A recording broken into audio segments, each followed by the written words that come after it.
எனக்கு வந்து குழந்தை இல்லை. ஒரு 5 வருஷமா குழந்தை இல்லாம இருந்தேன். மருவத்தூர் போனேன். குழந்தை வர கேட்டு தானே இங்க வந்திருக்கேன். அம்மா மருந்துன்னு சொன்னீங்களே, அது என்னதுமா எனக்கு தெரியலையே அப்படின்னு சொன்னேன். நான் அம்மாட்ட கேட்குறேன், என் குழந்தை கொடுத்தியம்மா, எனக்கு வேலை இல்லையம்மா, நீ வேலை கொடுங்கம்மான்னு சொல்லி நான் அம்மாட்ட கேட்டேன். அப்பா அம்மா சொன்னாங்க, இன்னைக்கு ரூம் நிறைய பணத்தை குமிச்சு அதில் உட்கார வச்சா கூட அப்படி ஒரு சந்தோஷம் இன்னும் கிடைக்காது. ஓம் சக்தி. குருவடி சரணம், திருவடி சரணம். ஓம் சக்தி. குருவே சரணம், தாயே சரணம்.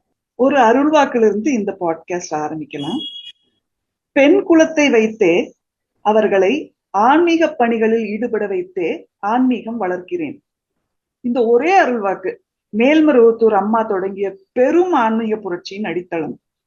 வேத காலத்திற்கு பின் பெண்கள் ஆன்மீக செயலில் புறக்கணிக்கப்பட்ட காலங்களிலும் வேதம் படிக்கும் உரிமை மறுக்கப்பட்டதும் மந்திர உச்சரிப்பிலிருந்து விலக்கப்பட்டதும் மாதவிடாய் என்பது மாசு என்ற பரவலான தவறான நம்பிக்கை, சுதந்திரமின்மை, நூற்றாண்டுகளாக செல்லும் திருமண விதவை சாசனங்கள், இவை அனைத்தும் ஆகமம் என்ற பெயரில் பெண்களின் ஆன்மீக பொருளை அடக்கின. ஆனால் இந்த 1000 ஆண்டு கால தடைகளை ஒரே வரியால் உடைத்தவர் மேல்மருவத்தூர் அம்மா என்று அன்பாக அழைக்கப்படுகின்ற நம் ஆன்மீக குரு பங்காரடிகளார். அம்மா அந்த மாபெரும் புரட்சினை ஒரு முக்கிய அங்கமாக பெண்களை அலங்காரம், அபிஷேகம், ஆராதனை, மந்திர உபாசனை, சக்கரங்கள், யாக குண்டங்கள் அமைத்து வேள்வி செய்வது என எல்லா சடங்குகளையும் செய்ய வைத்தார். கும்பாபிஷேகத்தையும். பதவி, படிப்பு, சாதி, சமயம், வயது, உடல், திருமண தகுதி, ஏழை அந்தஸ்து, பணக்காரன் அந்தஸ்து எதுவும் அடிப்படையில் பெண் என்றாலே அவளுக்கும் ஒரு சக்தி இருக்கிறது. அது வெறும் திருத்தம் அல்ல. ஆன்மீக வரலாற்றிலேயே எந்த ஒரு மகானும், ஆசானும், மத தலைவரும், தத்துவ ஞானிகள் போன்றோர் செய்யாத ஆன்மீக புரட்சி. அது ஒரு மறுமலர்ச்சி அல்லவா? அந்த புரட்சியின் பேரொளியை பரபரப்பான மும்பை எனும் மாநகரத்தில் உள்ளீட்டு சக்தியாக நிலைநிறுத்த பாடுபடும் தொண்டர் சக்தி பிச்சம்மா. நம்மளுக்கு எல்லாருக்கும் அவர் ஏற்கனவே அறிமுகமானவர். நிறைய வீடியோஸும் வந்திருக்குது நம்ம பங்காரு அம்மா சேனல்லையே. அதை நம்ம டிஸ்கிரிப்ஷன் கீழே கொடுக்கணும், நீங்க போய் அதையும் நீங்க பார்க்கலாம். அந்த மாதிரி ஒரு பெரும் தொண்டரை மறுபடியும் நம்ம பேட்டி எடுக்கிறதுக்கு நாங்க ரொம்ப ரொம்ப மகிழ்ச்சி அடைகிறோம். அவர் என்ன பண்ணிருக்கிறார் தெரியுங்களா? குடும்பநல வேள்விகள், மன்றங்கள், சக்தி மாலை மற்றும் அம்மா வழிகாட்டிய ஆன்மீக விழாக்கள் மற்றும் வைபவங்கள் செவ்வனே சிறமேற்கொண்டு செய்து வருபவர். மும்பை மாவட்ட வேள்வி இணை செயலாளர். அம்மா ஓங்காரத்தில் கலந்த சமயம் அங்கு நிறுவப்பட்ட பல புனித பொருட்களை ஏற்பாடு செய்ய பணிக்கப்பட்டவர். இதை அம்மா பாத பூஜையில் அவர்களுக்கு சூட்சுமமாக தெரியப்படுத்தினார். 18,000 சக்திகளுக்கும் மேலாக இருமுடி செலுத்த மும்பையிலிருந்து ஒருங்கிணைத்து வளைவளித்த முக்கிய பங்கு பெற்றவர். இவ்வாறு நான் சொல்லிக்கொண்டே போகலாம். நான் சொல்லிக் கொண்டு போவதை விட அவர் மூலமாகவே பல அற்புதங்களையும் சுவாரஸ்யமான பல சம்பவங்களையும் நான் கேட்கலாம். வணக்கம் சக்தி பிச்சம்மா. நீங்க சொல்லுங்க சக்தி, உங்களோட எப்படி நீங்க இங்க வந்தது, மன்றம் மும்பைல எவ்வளவு மன்றங்கள் இருக்கு, என்ன மாதிரி அங்க செயல்பட்டு கொண்டு இருக்கிறது, அம்மா கிட்ட நீங்க அணுக்கமான தொண்டரானது எப்படி, எல்லாமே நீங்க மறுபடியும் எங்களுக்கு சொன்னீங்கன்னா எங்களுக்கு ரொம்ப சந்தோஷமா இருக்கும். எப்படின்னு சொன்ன சக்தி, எனக்கு குழந்தை இல்லை. ஒரு 5 வருஷமா குழந்தை இல்லாம இருந்தேன். அப்பதான் மருவத்தூர் அம்மாவை பத்தி எனக்கு தெரியும். அப்ப டாக்டர் எனக்கு குழந்தை இருக்க பாக்கியம் கம்மி அப்படின்னு சொல்லி என்னை அனுப்பிட்டாங்க. அப்போ நான் வீட்டுல இருக்கும்போது 2 நாளா அழுதுகிட்டே இருந்தேன். என்னடா இப்படி நமக்கு குழந்தை இல்லைன்னு சொல்லிட்டாங்களே, நம்மளால இந்த வீட்டுல ஒரு வாரிசு இருக்காதா, அதனால நம்ம வீட்டுக்கு போயிருவோமா, இங்கதான் இருப்போமா, என்ன பண்ணேன், இவங்க வேற நல்லவங்களா இருக்காங்க வீட்டுக்காரங்க, நான் என்ன பண்ணது அப்படின்னு சொல்லி யோசிச்சுக்கிட்டு அழுதுகிட்டே இருந்தேன். அப்போ எங்க வீட்டுக்கு பூ போடுற பூக்காரி அம்மா திருவண்ணாமலைக்காரங்க. அவங்க எப்பவும் படத்துக்கு பூ போட வருவாங்க. அப்போ அவங்க என்கிட்ட கேட்பாங்க, நிச்சயமாக்கா நீங்க வந்து எப்பமா சிரிச்சுட்டே நல்லா பேசிட்டே இருப்பீங்களே, ஏன் 2 நாளா இப்படி ஒரு மாதிரியா இருக்கியா, அழுத மாதிரியே இருக்கேன்னு கேட்டாங்க. அப்போ நான் அவங்க கிட்ட சொன்னேன், எனக்கு வந்து டாக்டர் குழந்தை இருக்காதுன்னு சொல்றாங்க. அதனால நம்மளால இந்த வீட்டுல ஒரு வாரிசு இல்லைன்னு சொன்னா எங்களுக்கு கஷ்டம் இல்லை. நம்ம வீட்டுக்கு போயிடுமா, இல்லை இங்கதான் இருப்போமா அப்படின்னு எனக்கு ஒரு யோசனையா இருக்கு அப்படின்னு சொல்லி சொன்னேன். அப்ப அந்த பூக்காரம்மா சொன்னாங்க, இதுக்கா போய் நீ அழுவ, மேல்மருவத்தூர்னு ஒரு ஊர் இருக்கு, நீ அங்க போ, அங்க போய் நீ அம்மாவை பாரு, உனக்கு கிடைக்கும் குழந்தை அப்படின்னு சொன்னாங்க. நான் சரி அப்படி இப்படின்னு சொல்லி எங்க வீட்டுக்காரங்களையும் கூப்பிட்டுட்டு மருவத்தூர் போனேன். 1999 போகும்போது மருவத்தூருக்கு போவதுக்கு ஒரு ட்ரெயின் வசதி வாய்ப்பு இல்லை. அப்போ சென்னைக்கு போய், சென்னையில இருந்து காஞ்சிபுரம் போய், காஞ்சிபுரத்துல இருந்து செங்கல்பட்டு போய், செங்கல்பட்டுல இருந்து மருவத்தூர் போனோம். அப்போ அந்த டைம்ல நான் போனேன். அப்போ அம்மா வந்து பார்த்தது ஆடி மாசம் கடைசி செவ்வாய்க்கிழமை. அப்போ நான் கோயிலுக்குள்ள நுழையவுமே அம்மா வந்து அப்போ சுத்து பூஜை போடுவாங்க. வெள்ளி செவ்வாய் ஞாயிறுல போடும்போது அம்மா செவ்வாய்க்கிழமை அன்னைக்கு சுத்து பூஜை போடுறதுக்காக ஈர துணியோட சூடத்தட்டோட வர்றாங்க. ஆனா அம்மாவை பார்த்த உடனே எனக்கு வந்து ரொம்ப பிடிச்சிருச்சு, சொல்லவே முடியாது. ஆனா ஒரு தெய்வமே வருது, இதை விட நம்ம எங்க போகணுங்கிற ஒரு பார்த்த உடனே எனக்கு அப்படி ஒரு பிடிப்பு அம்மா மேல பிடிச்சிருச்சு. அப்போ பாத பூஜைனா என்னன்னு தெரியாது. அப்போ அங்குள்ளவங்ககிட்ட கேட்டு நான் பாத பூஜை பண்ணேன். அப்போ 250 ரூபா பாத பூஜை பண்ணேன். அப்போ அம்மாவுடைய பாதத்தெல்லாம் கழுவி நம்ம மஞ்சள் குங்குமம் எல்லாம் வச்சு பூ போட்டு கும்பிடலாம். அவ்வளோ ஒரு பெரிய ஒரு பாக்கியம். ஏன்னா நமக்கு கிடைச்ச குரு மாதிரி இந்த உலகத்துல யாருக்குமே கிடைக்க மாட்டாங்க. அப்படி ஒரு அம்மா நமக்கு கிடைச்சாங்க. அப்போ அம்மாவை போய் பாதத்தை தொட்டு கும்பிட்டுட்டு நான் உள்ள போவுமே, இப்ப பூவை போட்டு கும்பிடுமே அம்மா சொன்னாங்க, நீ குழந்தை வர கேட்டுதானே இங்க வந்திருக்க, அம்மா உனக்கு குழந்தை கொடுக்குறேன், ஆனா நீ அம்மா மருந்து சாப்பிடு, மாத்திரையெல்லாம் அள்ளி நீ குப்பையில கொண்டு போடு அப்படின்னு சொன்னாங்க. எனக்கு புரியல. எனக்கு இங்கே வந்து மகாராஷ்டிரால ஹிந்தி பாதி தமிழ் பாதி பேசவும், அம்மா சென்னை இதுல பேசவும் புரியவே இல்லை. நான் அம்மா பாதத்தை ரெண்டி பிடிச்சிட்டு அப்பவே தொட்டு நல்லா பிடிச்சிட்டேம்மா, அம்மா மருந்துன்னு சொன்னீங்களே அது என்னதுமா எனக்கு தெரியலையே அப்படி சொன்னேன். அம்மா சிரிச்சாங்க. இது கூட உனக்கு தெரியாதா அப்படின்னு கேட்டாங்க. எனக்கு தெரியாதும்மா சொல்லுங்க. அம்மாவுடைய மருந்துன்னா வேப்பலை, நீ டெய்லி ஒரு வேப்பலை சாப்பிடு, மாத்திரையெல்லாம் அள்ளி நீ குப்பையில போட்டுரு அப்படின்னு சொன்னாங்க. சரின்னு சொல்லிட்டு நான் வந்தேன். வரும்போது கூட இதுதான் குரு, இவங்களை வணங்கணும், இது தெய்வங்குது எனக்கு தெரியல. நான் ஒரு கேலண்டரை வாங்கிக்கிட்டு தான் வீட்டுக்கு வந்தேன். அம்மாவுடைய படத்தை கூட நான் வாங்கல. அப்போ ஒரு கேலண்டரை வாங்கிட்டு வந்து, சரி ஏதோ அம்மா சொல்லிட்டாங்க, ஒரு பெரியவங்க சொல்லியிருக்காங்க, இதை நம்ம செஞ்சிடணும், யாரு வேணா என்ன வேணா சொல்லிட்டு போட்டுன்னு சொல்லிட்டு எங்க மாமியாருக்கு தெரியாம கூட மாத்திரையெல்லாம் அள்ளி குப்பையில கொண்டு போட்டேன். போட்டுட்டு அம்மா படத்தை சும்மா ஒரு ஆணி அடிச்சு கூட நான் போடலை, அப்படியே கருவறை மேல இருக்கிற படத்தை அப்படியே கேலண்டரை வாங்கி வீட்டுல அப்படியே சோறுல சாத்தி வச்சுட்டு, அந்த பூக்காரமா தான் டெய்லி வேப்பலை கொண்டு வருவாங்க. அவங்ககிட்ட போனதான் அந்த வேப்பலையை அதுல குத்தி வைப்பேன். காலையில எடுத்து ஒரு வேப்பலை சாப்பிடுவேன். சாப்பிட்ட பிறகுதான் டீயோ காஃபியோ எது வேணா நான் குடிப்பேன். டெய்லி அப்படி குடிச்சிட்டே இருந்தேன். 1 மாசம் ஆச்சு குழந்தை சனிச்சிட்டு. அப்ப டாக்டர்கிட்ட போய் செக் பண்ணா இது குழந்தை தான், நீங்க வந்து ரொம்ப கேர்ஃபுல்லா இருந்துக்கணும், ரொம்ப கவனமா இருந்து பெற்றுக்கோங்கன்னு சொல்லி சொன்னாங்க. நான் 1 வருஷம் பெட் ரெஸ்ட்லயே இருந்து, பெண் குழந்தை எனக்கு 1 வருஷம் கழிச்சு ஒரு பெண் குழந்தை பிறந்தது 10 மாசத்துல. அவளுக்கு சக்தி சரண்யான்னு தான் நான் பேர் வச்சேன். அம்மாவுடைய பேரு தான். இன்னைக்கு அவ வந்து எம்எஸ்சி செட்டா சயின்ஸ் படிக்கிறா. அவளுக்கு பெரிய அம்மா அவங்களுக்கும் நிறைய அற்புதங்களை நடத்திருக்காங்க. அவங்களுக்கு அம்மாவை தவிர வேற எந்த கோயிலும் எது ஒண்ணுமே அவங்களுக்கு தெரியாது. எங்க போனாலும் அவங்களுக்கு வந்து அம்மாவை தான் தெரியும், வேற எதுவுமே அவங்களுக்கு தெரியாது. அந்த மாதிரி அம்மா உருவாக்கி வச்சிருச்சு என்னுடைய குடும்பத்தை. அப்படியே அம்மா வந்து எனக்கு அந்த பொண்ணு பிறந்தா. பொண்ணு பிறந்து அப்புறம் 2 வருஷம் கழிச்சு மாதவிடாவே எனக்கு வரல. 2வது பொண்ணும் சனிச்சா. எனக்கு குழந்தைனே தெரியாது. நான் அம்மாட்ட பாத பூஜைக்கு போனேன். அப்பா அம்மா சொன்னாங்க, உனக்கு குழந்தை தெரியுமா, அவளும் வயிற்றுல குழந்தை அப்படின்னாங்க. நான் சின்ன பிள்ளை, அம்மா எனக்கு குழந்தையா அப்படின்னு சொல்லி பதறினேன்.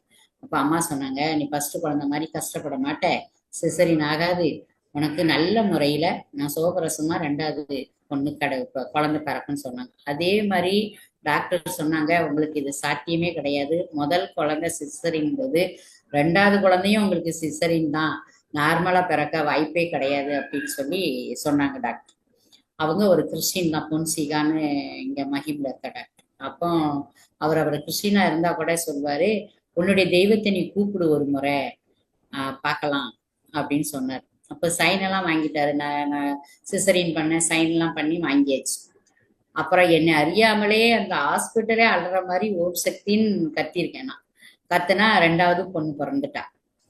அவ பிறந்து 2 வருஷம் கழிச்சு அம்மாட்ட போய் அம்மா பேர் வச்சு எல்லாம் பண்ணிட்டு, அம்மா நான் குழந்தை இல்லைன்னு வந்தேன், எனக்கு ஆணோ பொண்ணோ ஏதோ எனக்கு தாய்ங்கிற ஒரு இதை பாக்கியத்தை கொடுத்த எனக்கு போதும், இனிமேல் வந்து உன்னுடைய தொண்டு செய்யறதுக்கு எனக்கு எனக்கு வழி விடுங்கம்மா அப்படின்னு கேட்டேன். அம்மா சொன்னாங்க, யார் சொன்னா? நான் தாம்மா சொல்றேன், நான் தான் உங்ககிட்ட கேட்கிறேன் அப்படின்னு சொன்னேன். அது அம்மான்னு அந்த வார்த்தைக்கு அப்படி சொல்லவே அந்த அளவுக்கு அம்மா பாசமா இருப்பாங்க. என்னமோ எனக்கு அம்மா மேல பாசம், அம்மா என் மேல பாசம். மௌனத்தை கூட உடைச்சி பேசுவாங்க.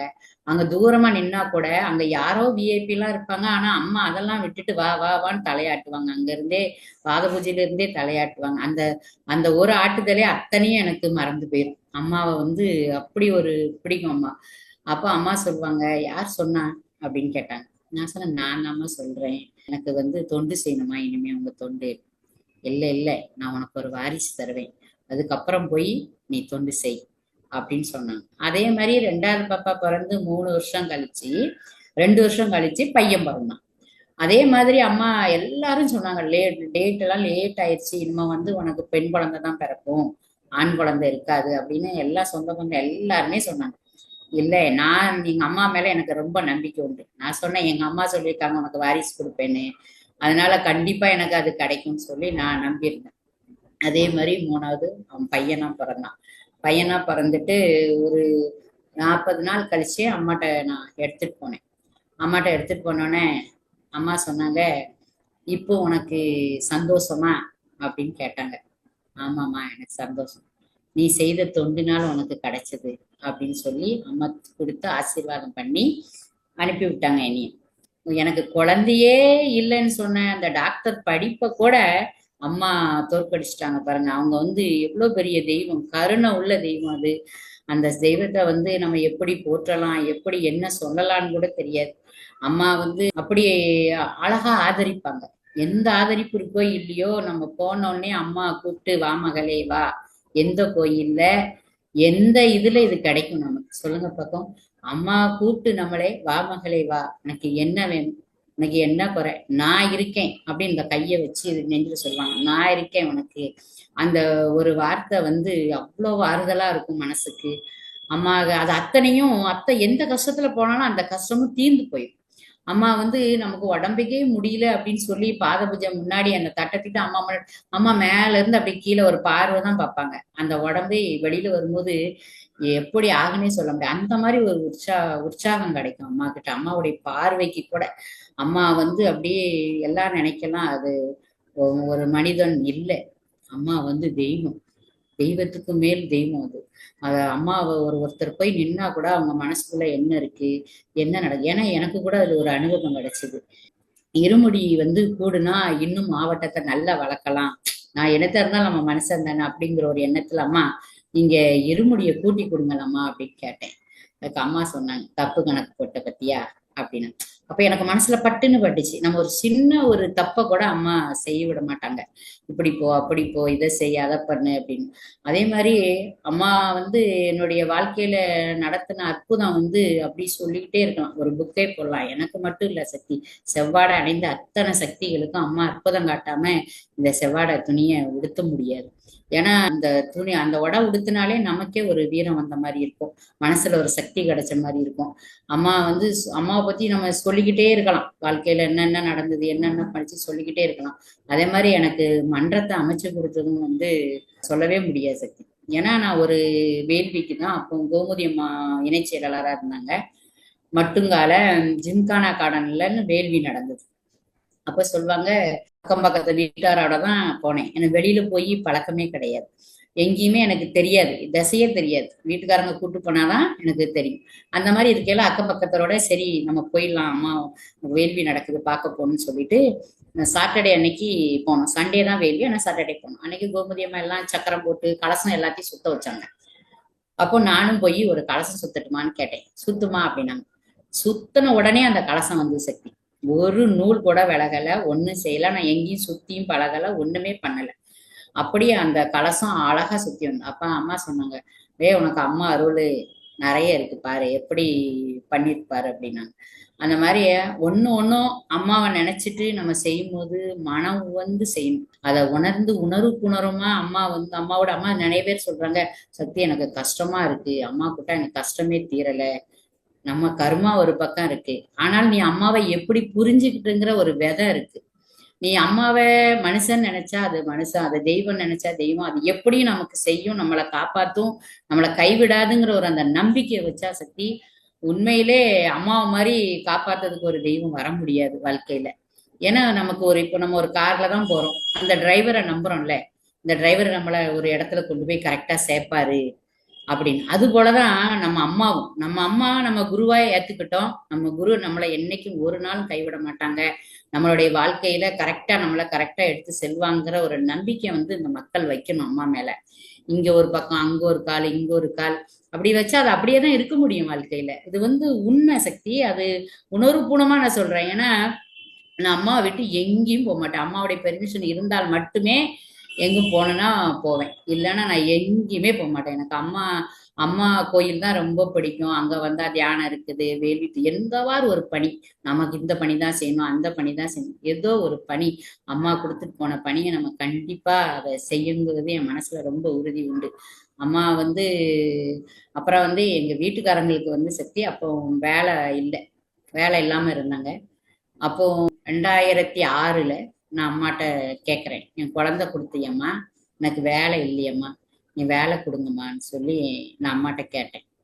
அப்பா அம்மா சொன்னாங்க, நான் உனக்கு கவர்மெண்ட்லேயே வேலை வாங்கி தரேன் ஓ அப்படின்னாங்க. அப்போ நான் நினைச்சேன், எப்படி சக்தி எங்க வீட்டுக்காரங்க 30 வயசு ஆயிட்டு, அம்மா எப்படி இனிமே வேலை வாங்கி நீங்க கொடுக்க முடியும் ரயில்வேல அப்படின்னு சொல்லி நினைச்சிட்டு இருந்தேன். அப்போ எங்க மாமா வந்து ரயில்வேல வேலை பார்த்தாங்க. வேலை பார்த்தா அவங்களுக்கு ரிட்டையர்ட் ஆகி ஒரு வாரம் ஆயிட்டு எல்லா கணக்கு எல்லாம் செட் பண்ணிட்டாங்க. ஒரு வாரம் இருக்கு எங்க மாமா வேலையை விட்டு உட்கார. அப்போ ஃப்ரைடே அன்னைக்கு வழிபாடு மன்றத்துல நடந்துச்சு. வழிபாடு நடந்து முடிச்சுட்டு அந்த சக்கரை பொங்கலை வாங்கிட்டு வந்து நைட்டு ஒரு நெஞ்சு வலிக்கு அப்படின்னு சொல்லி சொன்னாங்க. நெஞ்சு வலிக்குன்னு சொன்னோன்னா டாக்டர்கிட்ட கூட்டிட்டு போனா ஆளு இறந்து போயிட்டாங்க. அப்ப எங்க வீட்டுக்காரங்களுக்கு ரொம்ப கோவம் வந்துச்சு. அம்மா கிட்ட நான் வந்து உங்ககிட்ட எங்க அப்பாவை இது பண்ணியா நான் உன்கிட்ட வேலை கேட்டேன், எதுக்கு இப்படி பண்ணுனா முடியட்டுன்னு சொல்லிட்டு 16 நாள் எல்லாம் முடிச்சுட்டு காரியத்தெல்லாம் முடிச்சுட்டு நேரம் அம்மாட்ட போனாங்க. அம்மா நாங்க அம்மாட்ட வந்து அப்படி சர்வ சாதாரணமா அம்மா எங்களோட பேசு இருக்கும், அது என்ன கணக்குன்னு தெரியாது, யாரு வந்தாலும் யாரு போனாலும் சரி, இருந்தா கூட அப்படியே காமிப்பாங்க கண், இப்படி இப்படி ஏதாவது காமிச்சு விடுவாங்க எங்களுக்கு, அது நல்லாவே எங்களுக்கு புரிய தெரியும். அப்போ நாங்க அம்மாட்ட போய் கேக்குறாங்க எங்க வீட்டுக்காரங்க, அம்மா அம்மா நான் வந்து எங்க அப்பா இறந்தா உங்ககிட்ட வேலை கேட்டேன், நீ எதுக்கு இப்படிலாம் பண்ணுன அப்படின்னு சொல்லி அம்மாட்ட கோவமா கேக்குறாங்க. அப்பா அம்மா சொல்றாங்க, ஏடா உன் குடும்பத்துல உள்ள கணக்கெல்லாம் எனக்கு தான் தெரியும், உங்க அப்பா கீழே படுத்துட்டா தூக்கி சமைக்கிற அளவுக்கு உன்கிட்ட சக்தி இருக்கா இப்போதைக்கு, இல்ல யாருக்கு என்ன செய்யணும் உனக்கு எப்போ எதை செய்யணும்னு எனக்கு தெரியும்டா, போ நான் அந்த வேலையை உனக்கு வாங்கி தருவேன்னு சொல்லி அம்மா அனுப்பி விட்டாங்க. அதே மாதிரி அந்த வேலைய அம்மா ரயில்வேல எங்களுக்கு வாங்கி கொடுத்தாங்க. எங்க வீட்டுக்காரங்கள ரயில்வேல தான் அம்மா வேலை வாங்கி கொடுத்தாங்க.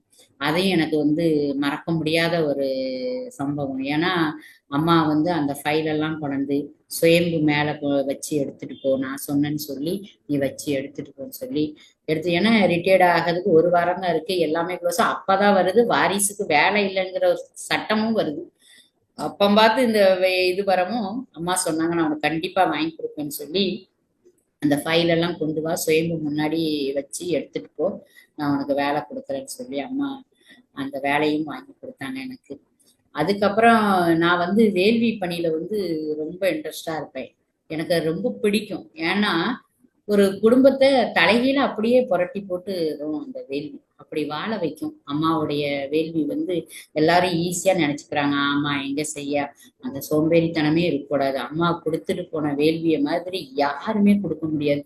ஒரு குடும்பத்துக்கு என்ன தேவை? முதல்ல யாரை வணங்கணும்? விநாயகரை வணங்கணும். விநாயகர் தட்டை வச்சு பண்றோம். அப்புறம் நம்ம குருவுக்கு மரியாதை கொடுக்கணும். அந்த குருவை வணங்குறோம். அப்புறம் எப்படின்னா ஒரு குடும்பத்துக்கு நிச்சயம் ஒரு குரு தேவை. குரு இல்லைன்னு சொன்னா அந்த குடும்பம் நல்ல முறையில வாழ முடியாது. அவங்க எங்கேயாவது ஒரு இடத்துல தத்தளிச்சுட்டே தான் இருப்பாங்க. ஆனா குருன்னு ஒருத்தர் கிடைச்சிட்டாங்க வாழ்க்கையில அப்படின்னு சொன்னா அந்த வாழ்க்கை போய்கிட்டு இருக்க பாதையே தெரியாது, வாழ்ற அந்த வழியே தெரியாது, அந்த வாழ்க்கையினுடைய வழியே தெரியாது. அந்த மாதிரி அம்மா வழி நடத்துவாங்க. அப்போ வந்து ஒரு நகக்கிரகம் அந்த கிரகங்கள் தான் நம்மளை போட்டு பாடாப்படுத்தும் ஒவ்வொரு குடும்பத்தையும். அதையும் அம்மா அதுல கொண்டு வந்து அது வந்து திசை மாதிரி எதையும் வச்சிடக்கூடாதுன்னு சொல்லி அம்மா அந்த கொட்டைப்பாக்க வந்து நவக்கிரகமா பாவிச்சு அதுக்கு அர்ச்சனை பண்ண வைக்கிறாங்க. ஒரு குடும்பத்துக்கு சக்தி வேணும் அப்படின்னு சொல்லிதான் அந்த சக்திகளத்தை ஆதிபராசக்தியே வந்து உட்கார்ந்து அந்த குடும்பத்தை சரி செய்யறது குடும்ப நல வேள்வி. அந்த மாதிரி அம்மாவுடைய நாசியில இருந்து அது நான் அக்னி தேவதைன்னா டைரக்டா அவங்க வந்து வேண்டுதல் எல்லாம் எடுத்து கொடுத்துருவாங்க. அதனால அந்த யாகம் அப்படி செய்யும் போது வந்து ஒரு குடும்பம் அப்படியே தலைகீழா மாறுது. ஏன்னா நான் நிறைய வேள்விகள்ல பாக்குறேன். அந்த குடும்பம் வறுமையில இருக்கும். அந்த வேள்வி கூட நடத்த முடியாத ஒரு வறுமையில இருக்கும். அவங்களால டிரான்ஸ்போர்ட் கூட கொடுக்க முடியாத ஒரு இதுல இருப்பாங்க. நாங்க கூட வாங்க மாட்டோம். நாங்க வாங்காம வந்துடும் பரவாயில்லன்னு சொல்லிட்டு நாங்க அப்படி போட்டு எடுத்துட்டு வருவோம். அப்படி வேள்வி பண்ண குடும்பம் அவ்வளவு அழகா நல்லா இருக்கும். அந்த குடும்பத்தை அம்மா அப்படி வாழ வைப்பாங்க ஒவ்வொரு குடும்பத்தையும். அப்புறம் வந்து அந்த வேள்வி வந்து செய்யறவங்க வந்து ரொம்ப உண்மையிலே சொல்றேன், ஒரு கத்தி முனைன்னு அம்மா சொன்ன மாதிரி அந்த கத்தி முனையில நின்ன மாதிரிதான் நிக்கணும். அவங்க சொன்னதுல இருந்து ஒரு இது கூட நம்ம தவறக்கூடாது. தவறாம நம்ம நடந்துகிட்டோன்னு சொன்னா அம்மா கொடுக்குற மாதிரி அருளையும் ஆசையும் யாருமே கொடுக்க முடியாது. ஏன்னா நம்ம செய்யாத தப்பு செய்யும் போதுதான் மாட்டிக்கிறோம். அதை வந்து செய்யவே கூடாது. அம்மா என்ன சொல்லியிருக்காங்களோ அதுல இருந்து ஒரு நெறி கூட தவறாம அந்த பணியை செய்தோம். ஆனால் அதே மாதிரி ஒரு பணி நீங்க இன்னைக்கு ரூம் நிறைய பணத்தை குமிச்சு அதுல உட்கார வச்சா கூட அப்படி ஒரு சந்தோஷம் இன்பம் கிடைக்காது. ஆனா அம்மா பணி செஞ்சா அப்படி ஒரு மன நிறைவு, அவ்வளவு ஒரு சந்தோஷம் கிடைக்கும் பாருங்க. அது வந்து அந்த தொண்டுங்கிற ஒரு 3 எழுத்து அந்த தலையெழுத்தே மாத்துது. ஒவ்வொரு மனிதனுடைய தலையெழுத்தே மாத்துறது. தொண்டு செய்யும் போது எல்லாம் நினைக்காங்க அம்மாக்கு தானே செய்யறோம், அம்மாக்கு தானே செய்யறோம். அம்மாவுக்கு செய்யற நிறைய பேர் இருக்காங்க. அம்மா வந்து ஒரு நொடியில கூட செய்ய முடியும். ஆனா நம்ம அம்மா நம்மளை வாழ வைப்பதற்காக நம்மளையே தொண்டு செய்ய வச்சு நம்மளை பக்குவப்படுத்தி ஒரு மனுஷன் எப்படி இருக்கணும் தன்னை தானே உணர்வதற்கு தான் அந்த தொண்டு. அந்த உணர்ந்து நம்ம செய்யறது தப்பு, இது சரி, இப்படிதான் நம்ம நடந்துக்கணும், இப்படிதான் நம்ம வாழணும், இந்த சொல்லுக்கு இவங்களை இப்படிதான் பேசணுங்கிற ஒரு வழிமுறைகளை அம்மா வந்து அம்மா தொண்டுல இருந்து அப்படியே கத்துக்கலாம். அது யாரு சொல்லி கொடுக்கணுங்கிறோட அவசியம் இல்லை. அம்மா சொன்ன அந்த தொண்டை அவ்வளவு தூய்மையா நல்ல எண்ணத்தோட எதையும் எதிர்பார்க்க கூடாது. அம்மா சொல்லிட்டாங்க நம்ம செய்யறோம், அவ்வளவுதான். இந்த கிணத்துல புதினான்னு குதிச்சிடும். அதுக்கு ஆழம் இருக்கு, இது பாறை இருக்குமா, அது இருக்குமா, இது இருக்குமா, எதுவுமே யோசிக்க கூடாது. அம்மா சொல்லிட்டாங்கன்னா அது நடக்கும். அது உண்மை. இது என்னுடைய வாழ்க்கையில நடந்தது நிறைய அற்புதங்கள். அப்படி பாத்தீங்கன்னா அப்புறம் பாத பூஜைன்னு சொன்னா அம்மா அடிக்கடி நான் பாத பூஜை பண்ணேன். மருவத்தூர் போனா பண்ணாம வரவே மாட்டேன். இப்ப கூட எல்லாரும் நினைக்கிறாங்க அங்க அம்மா இல்லை. அம்மா இருக்காங்க. அம்மாவை வந்து நம்ம பார்க்க முடியாதே தவிர, நம்ம பேச முடியாத தவிர அம்மாளுடைய உயிர் அங்கதான் இருக்கு. அம்மா வந்து நம்ம என்ன முன்னாலெல்லாம் கேட்டு செய்யணும். அம்மா இதை செய்யட்டுமா என்ன. இப்போ நமக்கு சரியா தவறா எப்படியோ அதை வந்து இப்படி செய்து கொடுக்கணும், இந்த பிள்ளைக்கு இது தேவை, நம்ம பண்ணி கொடுத்தாதான் பண்ணி கொடுக்க முடியுங்கிறத அம்மா வந்து அது புரிஞ்சுக்கிட்டே செய்து கொடுக்குறாங்க. ஒவ்வொரு பிள்ளைக்கு என்னென்ன வேணும், ஒரு தாய் எப்படி இருந்து செய்து கொடுப்பாலோ அது போல அம்மா வந்து இருந்து நமக்கு இது இது சரி, இது தவறு, இல்லை இது வேண்டாங்க கேட்காமலே செய்து கொடுக்காங்க. அதை நம்மளால உணர முடியுது. ஏன்னா முன்னால கேட்டுதான் செய்யணும். மருவத்தூருக்கு போகணும், அம்மாட்ட கேட்கணும். இப்போ அப்படி இல்லை. அம்மா படத்து முன்னே போய் அம்மா எனக்கு இது சரின்னா நீங்க செய்து கொடுங்க, இல்லைன்னா நிறுத்திடுங்க அப்படின்னு சொல்லிட்டாலே அம்மா அதை கரெக்டா செய்யறாங்க.